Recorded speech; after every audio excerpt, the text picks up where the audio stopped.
Have you ever heard her say something that sounded sweet, but somehow left you feeling smaller afterward? Not an insult, not a fight, just a gentle phrase said with a calm voice, maybe even a smile. Yet after the conversation ends, you're more confused than before. You start questioning your own reactions. You wonder if you're being too sensitive, or if you misunderstood something that felt off in your body before it made sense in your head. It shows up in little moments. When she frames things as just how she is, when your needs get softened into jokes, when accountability quietly shifts away from her and onto you. Nothing dramatic, nothing you can call out without sounding defensive, but the emotional weight always seems to land on your side. Most men are taught that if a woman isn't yelling, she isn't being manipulative. That manipulation has to look aggressive. But in real life, it's often calm, polite, and emotionally subtle. It doesn't raise its voice, it rearranges the room so you stand in the wrong place.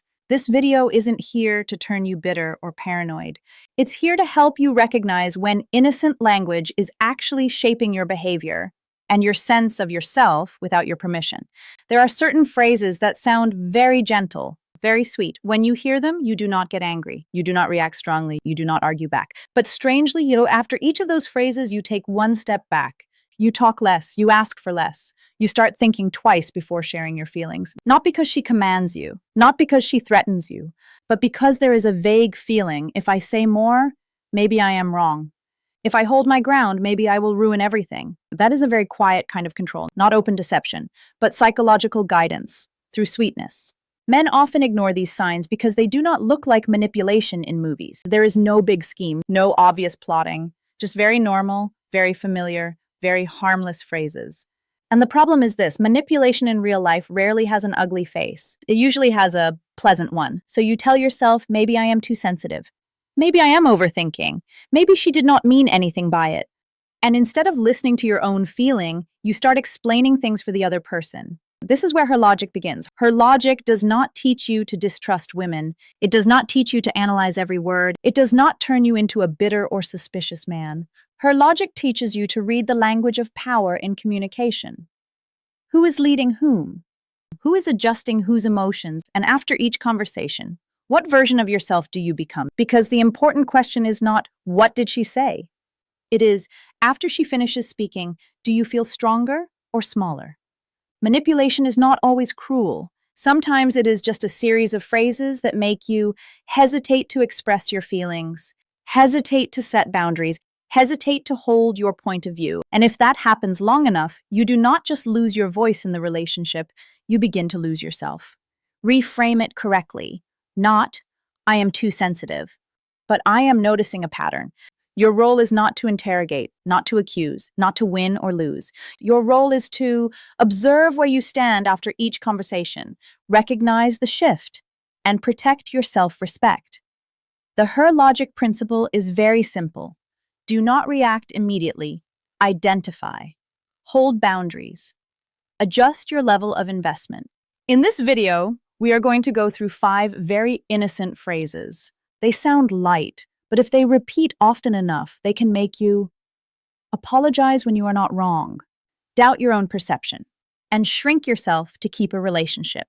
If you have ever felt, after talking to her, I am not angry, I am just quieter, then this video is for you. If that feels familiar, like the video or leave a short comment. I've felt this. Not to blame anyone, but to start listening to yourself again. Now we enter the core part. Not to accuse anyone, but to recognize patterns. Because her logic does not ask, is she a bad person? Her logic asks, after each of these phrases, who do I become? Phrase number 1, I was just saying. It sounds very light, very harmless, but it usually appears right after she says something that hurts you. For example, she makes a sarcastic comment about you in front of others, or she says something that hits your self-respect. You pause. You're about to say, I don't like being talked to like that. And she replies, oh, come on, I was just saying. Why are you so serious? Right here, a very small, but very powerful shift happens. From her behavior to your reaction. Instead of asking, did that comment hurt someone? She moves you into the position of, you're too sensitive. The psychology behind this phrase, it avoids emotional responsibility. Not by denying what she said, but by denying the impact it had on you. And when your feelings are denied, you start to doubt your own perception. Apologize even when you did nothing wrong. and adjust yourself to be more comfortable to deal with. Common mistake men make, you laugh it off. You say, yeah, maybe I'm overreacting. Or worse, sorry. Not because you think you're wrong, but because you don't want tension. And every time you do that, you teach yourself something dangerous. My feelings are a problem. Her logic here is simple. No arguing, no long explanations, just recognize the pattern and respond calmly with one clear line. I'm not saying you did it on purpose, but that comment made me uncomfortable. No apology, no accusation, just standing by your experience. If you've heard this phrase before, comment yes, not to expose anyone, just to remind yourself you're not alone. Phrase number 2, you're overthinking. This usually shows up when you talk about your feelings or concerns. You say, lately I feel like I'm not really a priority. She replies, you're thinking too much. Don't overthink. It sounds like reassurance, but it does something very subtle. It turns your experience into your problem. Not, let me look at my behaviors here. But the issue is in your head. The psychology behind this, it puts you in the role of the one with the problem. And once you accept that role, you start to stop talking, stop asking for clarity. Because you don't want to be difficult. That common mistake, you start censoring your own emotions. You think, maybe I really am making too much of this. So you go quiet, not because things are okay, but because you stop trusting your own feelings. Her logic here is this. Trust your experience, not someone else's explanation of your experience. You can say it very simply. Maybe I do think a lot, but that feeling is still there. No debate, no proof, just acknowledging my emotions are real. If you've ever been told you're overthinking, like the video, not to fight anyone, but to remind yourself you're allowed to feel.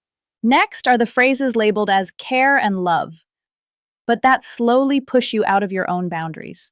After everything you've just taken in, you might feel a quiet mental fog settling in. Not outrage, not certainty, just that uneasy pause where you start questioning yourself more than the situation. Part of you thinks these are just words. Another part feels that something underneath doesn't sit right. And honestly, each phrase on its own still feels harmless enough to excuse. But the real issue is almost never one sentence by itself. It's the rhythm created when those moments repeat over time. It's the overall tone of the relationship subtly shifting. Like a room warming up so slowly you don't notice until you're already uncomfortable. Like a steering wheel turned just a few degrees. And after a long drive, you realize you're nowhere near where you intended to go. Or like a low background noise that plays for so long, silence starts to feel unfamiliar. What matters most isn't just what she says. It's what you start doing internally to live with it. When you find yourself constantly reframing things. When your inner voice keeps saying, she didn't mean it like that, or I'm probably being too sensitive. That kind of self-correction isn't weakness. It's information, not to accuse, not to label, but to notice how your sense of clarity is slowly being negotiated away. And this is where the dynamic begins to change. The patterns that come next don't feel light or innocent anymore. They show up in the subtle ways a man starts losing his footing, his confidence, his boundaries, without realizing when it began. This is the point where many people later look back and think, I felt it, I just kept explaining it away. If you've ever been in that place, stay with me. In part 2, we looked at the phrases that make you doubt yourself. Now it's time to look at the ones that make you lose your boundaries. Not because you're weak, but because you mistake them for love. Phrase number 3, I'm just doing this because I care about you. It sounds warm, it sounds reasonable, but it usually shows up after a controlling behavior. For example, she reads your messages, asks who you're with, where you are, what you're doing, in detail. Not out of curiosity, but out of management. When you feel uncomfortable and speak up, she says, I'm only doing this because I care about you. Here's the subtle switch, from your boundary to her good intention. Instead of asking, is this behavior intrusive? You're pulled into asking, am I ungrateful for not accepting this care? The psychology behind this phrase, it labels control as love. And when you resist, you look like the one who doesn't appreciate it. So you start to tolerate more, explain yourself more, and shrink your boundaries. Common mistake. You think, she's just worried about me. But her logic points out something important. Care does not make you feel less free. Care does not make you feel monitored. Her logic here is simple. You don't argue about intention. You talk about impact. One calm sentence. I understand you care, but that way makes me feel controlled. No attack, no apology, just a boundary. Phrase number 4. If you really loved me, you would. It sounds romantic, but there's a hook in it. For example, If you loved me, you'd stop seeing your friends. If you loved me, you'd do it my way. Here, love is tied to a condition. Not, I choose to do this because I love you. But, you must do this to prove you love me. The psychology behind this phrase, it turns love into a test. And you're always the one being examined. You're no longer just being yourself. You're trying to qualify. Common mistake. You think, I should try harder. So you begin to sacrifice things that matter to you, just to play the role of the good partner. But her logic is very clear. Real affection doesn't need conditions. Love is not constant negotiation. Her logic here is this. You don't argue about right or wrong. You look at the pattern. Someone who truly wants you, chooses you. They don't put you in a test. You can respond calmly, I do care about you, but I don't love by trading away who I am. If you recognize yourself in this kind of relationship, follow her logic, not to become cold, but to love without losing yourself. There's one last phrase left, the one that justifies everything and keeps you stuck in what's not healthy. Nếu bạn muốn, mình sẽ tiếp luôn phrase 55, cao trào, plus phần kết cho trong video. Tuyệt vời! Dưới đây là bạn tiếng Anh cho PH raise 55 plus cao trào plus kết thúc theo đúng tone her logic, tỉnh táo, không buộc thôi, due self-respect.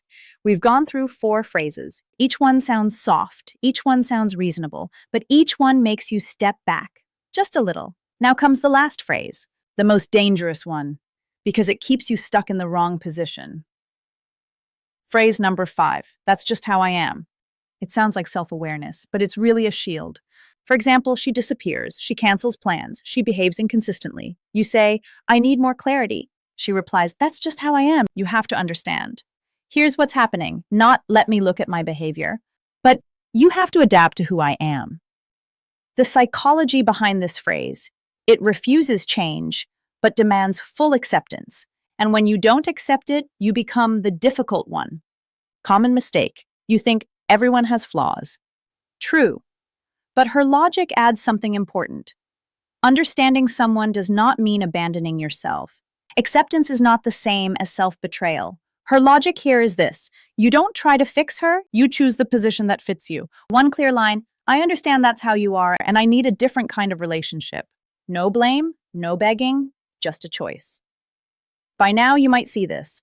The danger isn't what she says. It's that you stay silent after every line. You don't argue, you don't leave, you don't hold a boundary. And that silence teaches people how to treat you. The strongest manipulation isn't the one that makes you angry. It's the one that makes you doubt yourself. Her logic doesn't teach you to fight women. It teaches you to keep your self-respect with anyone. You don't have to become cold. You just have to be clear about your position. You don't need to stay where you have to shrink. You don't need to love in a state of fear. No one is perfect, but you have the right to choose a place where you can be yourself. Final question. Are you staying silent because you love or because you're afraid to lose? Her logic isn't just a channel name. It's a mindset that helps you stay in relationships without losing who you are. And before we close this out, let's gently put the focus back where it actually belongs. Not on whether she is right or wrong, not on whether those phrases prove anything, but on something quieter and more important, how much respect you are still giving yourself inside this relationship. Because the real issue is rarely the words she uses. It's whether you're slowly learning to ignore your own discomfort just to keep the peace. A lot of men live with the belief, if I just understand her better, things will be okay.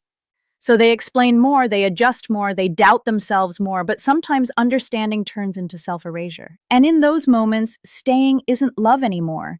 It's fear dressed up as patience.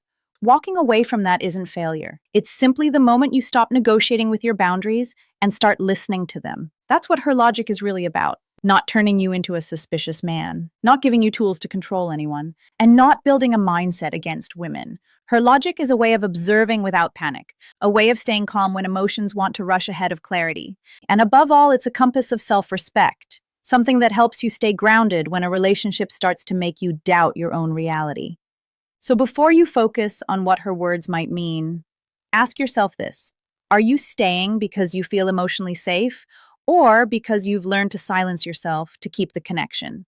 If you've ever lived in that space, you don't need to defend your story here. You're not being judged. But if you want to share what that moment felt like for you, you're welcome to, quietly, honestly. And if you want to keep your mind clear, your reactions grounded, and your dignity intact, her logic will still be here. Not to push you, not to pull you, just to walk with you, while you stay awake, steady, and self respecting.